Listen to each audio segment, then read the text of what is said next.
So first, perform a proposal audit. So what exactly does that mean?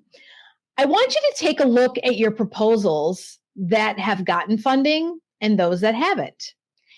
Is there anything that differentiates the two?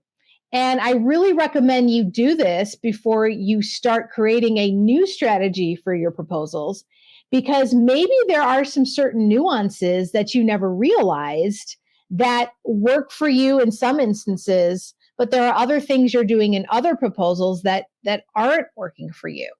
Maybe your shorter proposals are converting better, and we're going to talk about length during this call. Maybe how you position the connection between your organization and the potential corporate sponsor is a little bit stronger in one instance than another.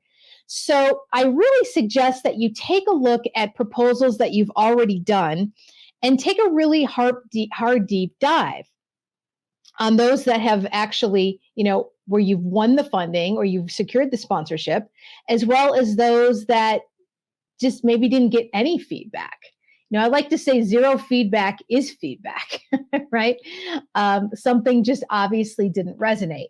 Now, there's only so much you have in your control in terms of looking at proposals and if proposals work for someone, which is why we're here today to give you some tips.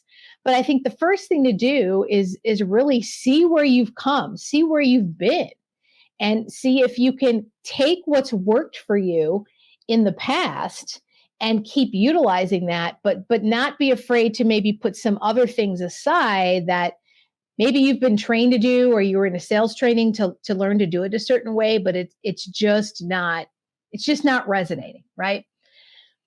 I started really recommending proposal audits because when I do my sessions and do coaching around email, I actually talk about doing email audits.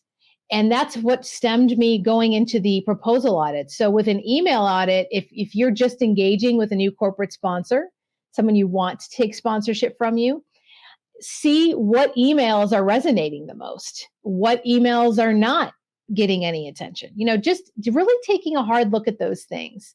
And I got to say, when looking at your audits for a proposal as well as emails, it's actually the same.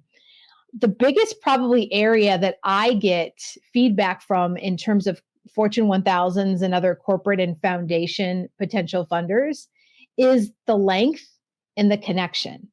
And we're going to be talking about that in a few minutes. But either the feedback is they're way too long, the proposals, or there's no apparent connection as to why are you, ABC nonprofit, coming to me, XYZ Corporation? Where is the connection? I want to know that you know.